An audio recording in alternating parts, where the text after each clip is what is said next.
Well, good morning, and thanks for this opportunity to talk at the ADBI annual conference.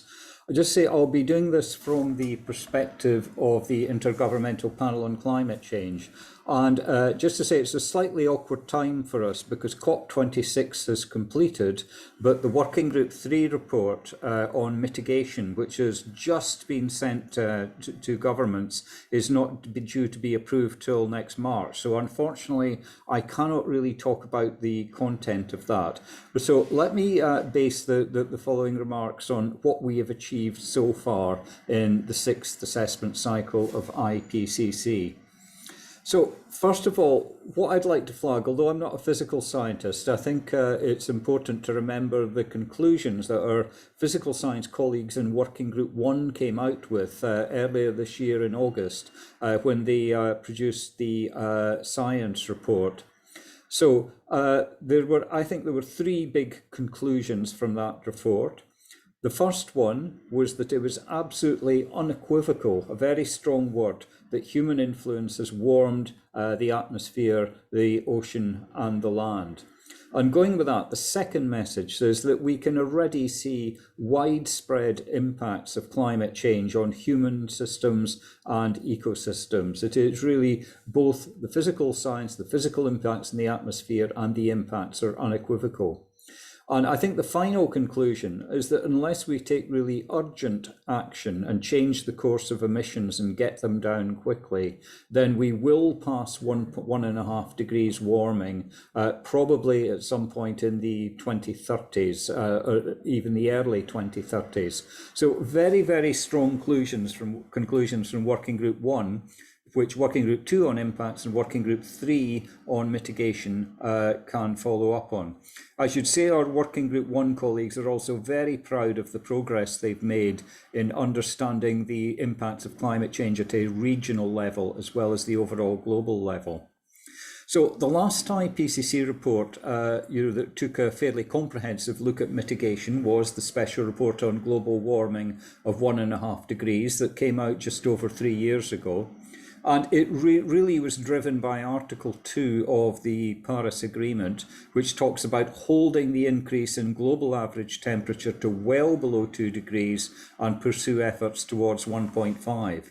And at that time the agreement was signed, there was a fairly good understanding of the implications of 2 degrees warming, but much less so about 1.5 degrees, which is why COP21 invited the Intergovernmental Panel on Climate Change to produce this special report, essentially with two homework questions: what are the impacts of 1.5 degrees warming, and what are the related pathways for emissions of greenhouse gases?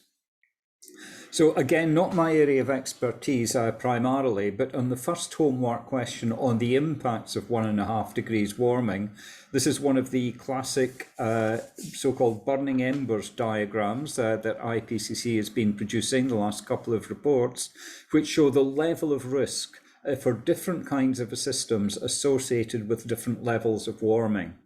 And so the graph on the axis on the left shows warming above pre-industrial levels, stretching up to 2 degrees warming and above.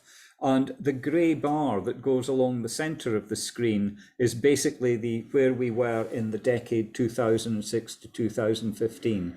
The latest data shows that we're about 1.1 degrees warming. That came out of the Working Group 1 report.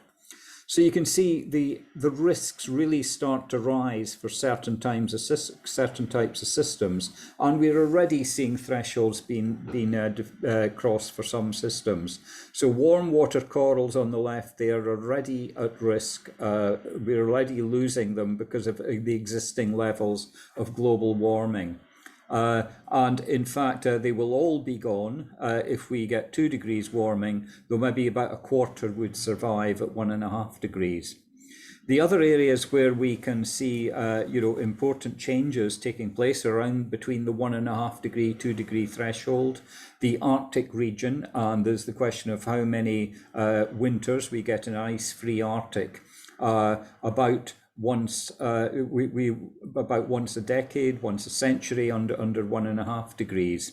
Other big risks in terms of coastal flooding, where you see things changing a lot, both as an effect of sea level rise and storm activity, and other kinds of flooding, crop yields, they will all start to come in at higher levels of warming. So one of the clear messages out of the 1.5 degrees report is that there are significant and discernible changes in the level of risk as you move from 1.5 to 2 degrees warming. Now, the second homework question that we were invited to address was what pathways of greenhouse gas emissions were compatible with 1.5 degrees.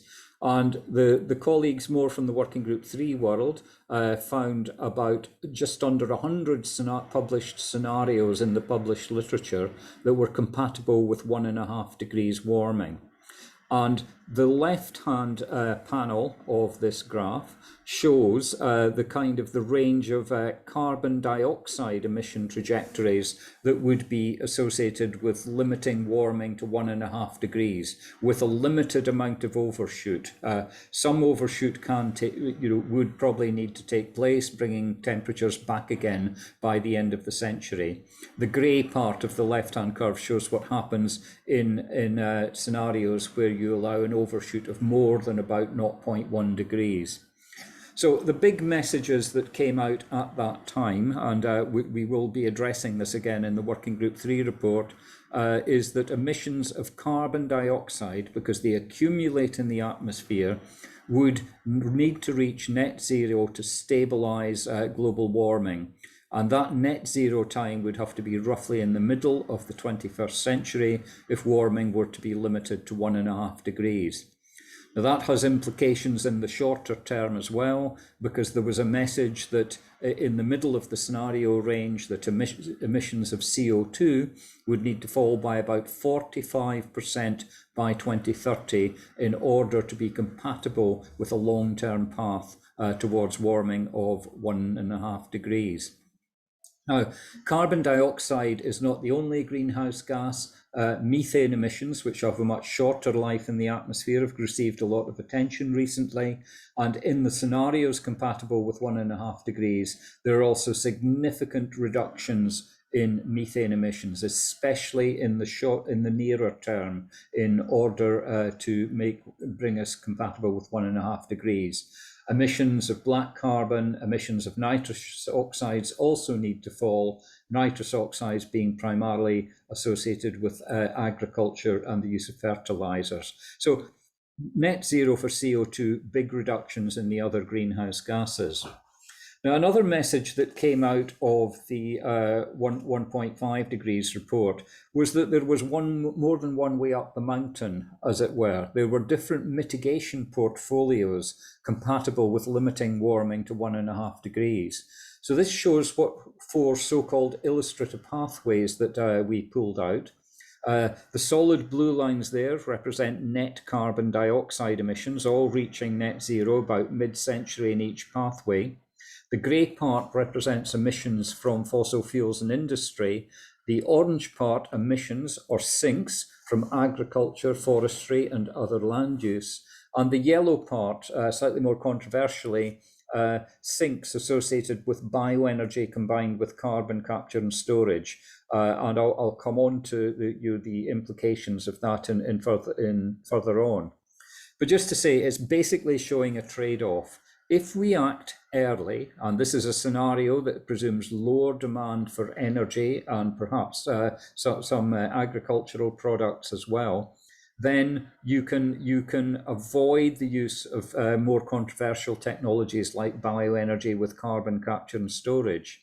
The slower you go and the more you delay, the more you need to rely on sinks, especially from other technologies. So this P4, the pathway at the right-hand side, is one where significant emission reductions are delayed till after 2030.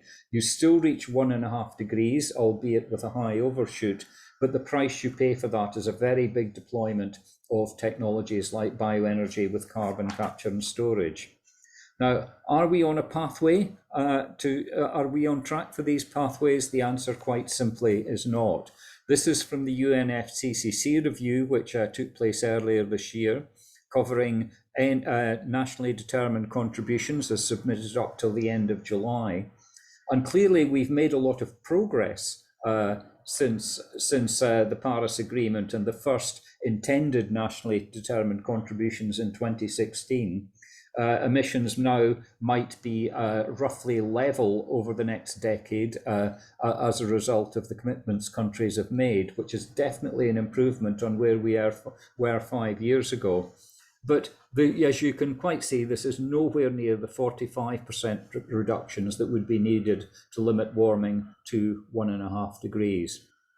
Now, we can't talk too much about this because there's very much the content of our report, but the International Energy Agency produced a net zero scenario earlier this year that gave some of the milestones that would be needed if you were to actually limit warming to 1.5 degrees by the end of the century. So by 2030, for example, 60% of global car sales would need to be electric. Unabated coal would need to be phased out of power generation in advanced economies. By 2035, half of all heavy truck sales would need to be electric, and there would need to be net zero emissions from the electricity sector in advanced economies. By 2040, half of fuels in aviation would need to be zero emissions, and we would need to be low emissions, and we'd need net zero emissions of electricity globally by 2040. And by 2050, more than 85% of buildings are zero carbon ready, and about 70% of electricity generation would need to come globally from solar PV or wind. So very, very big changes, which we summarized up in the IPCC report in these sort of shorter messages on the left-hand side, but deep emission cuts across all systems, rapid, far-reaching and unprecedented changes in all systems. And these were very carefully chosen words from IPCC. Now, this has largely been about energy. We also just wanted to flag out the question of land use and its role as well. There were 2 special reports requested by governments for this cycle, in addition to the normal outputs. So one was on climate change and land, the other one on climate change in oceans and the cryosphere. And I wanted to pick out just some of the conclusions from the climate change and land report, which are very relevant. Now, the first one, in the land area, it's very difficult to think about options that either promote mitigation or adaptation. There are simply responses that may bring benefits for either mitigation, adaptation, or both. And the key message there is that many of the land-based responses actually promote mitigation, adaptation, and wider sustainable development goals all at the same time. So one of the concerns there would be impacts on food security, for example, which is one of the columns on the right-hand side. We were interested in that report on desertification and land degradation. Many of our colleagues also very concerned about impacts on biodiversity and ecosystem services. So there was a careful look at a number of measures across different systems: agriculture, forests, soils, other ecosystems, and then a wider variety of response options looking at the demand side, post-harvest losses, dietary changes, reduced food waste, and some greater systemic changes like livelihood diversification, management of urban sprawl. Now, you could go through this in a lot of detail, but the basic message from this is blue is good and orange is bad. And the central message coming out of this is generally many of these measures which could contribute to mitigation are also delivering benefits elsewhere. And I think that's a really important point for thinking forward. Now, the other issue we need to consider is that there are some practices on the land side that do raise challenges. And these are basically sort of options that involve reallocating land use as opposed to improving the way that existing land is used for an existing purpose. And we picked out 3 or 4 different areas there where there were challenges, and this included bioenergy and bioenergy with carbon capture and storage. We also had afforestation, reforestation and forest restoration, and biochar application in agriculture as other areas where there were potential issues. And the big message there is that it depends on the scale on which you do these things, the kind of land on which you used to do them, the kind of management practices, how sustainably the initiatives are managed. So in each case, we identified different kinds of impacts depending on the quality of the management and the scale at which the options were used. So with bioenergy, for example, if used at a very large scale, if it's contributing to several gigatons a year of climate change mitigation, there would be implications, negative implications on food security, higher food prices as agricultural land is converted, with also implications for biodiversity and ecosystem services. And IPCC has collaborated with the Intergovernmental Platform on Biodiversity and Ecosystem Services to consider these issues. On the other hand, if it's done at the right scale, then it can bring benefits all round, and it can be fairly neutral in terms of food security. And the same thing applies for each of the other kinds of potentially problematic responses. It's how you do it that really matters. And this applies to forest management as well as bioenergy. So this is something that the Working Group 3 report will be considering in more detail, as indeed will our colleagues in Working Group 2 who are looking at impacts. Now, as I said, I can't really talk about the content of the Working Group 3 report at the moment because it's yet to be approved by governments, but we have agreed the scope of the report with governments, and I just wanted to flag out the overall structure before finishing. So there are 17 chapters in all, and in the middle of the sandwich are the usual kind of IPCC chapters focusing on specific sectors and systems. So energy, AFLU, urban systems and other settlements, which we've elevated, given a little more prominence in this cycle, and then it subsumes more specific chapters on buildings and transport. Then we have industry. But I do want to flag also two other chapters in that group. For the first time, we've got a chapter on consumption and human behaviour, demand, services, and social aspects of mitigation, which should be quite challenging to approve with some of the governments, I imagine. And a chapter 12 on cross-sectoral perspectives, where we will pick up things like carbon dioxide removal, which don't necessarily fit into a sectoral kind of structure. But besides that part of the middle of the sandwich, the outer frame is chapters 1 on the introduction and framing, and chapter 17 on accelerating a transition in the context of sustainable development.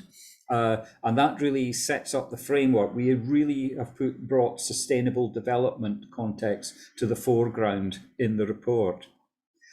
We have an early section, which is kind of a high-level helicopter view, as it were, based on 3 different time slices.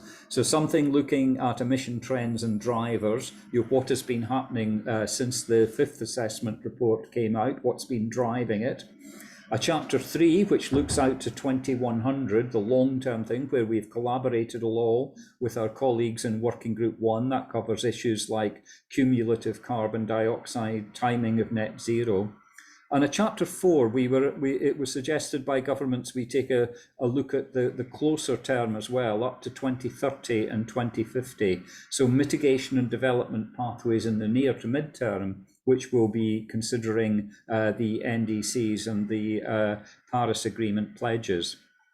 And then towards the end of the report, we have a set of cross-cutting chapters, national and subnational policies and institutions, where we're picking up, I think, a lot more emphasis on institutions as well as policies, and also picking up what's happening in terms of, for example, city-level developments. Another chapter we've had before on international cooperation. And for the second time, we're doing a chapter on investment and finance, which obviously, given this conference, is very, very relevant. And it's a very tricky chapter to write, given the shaky quality, frankly, of some of the data on which we're working.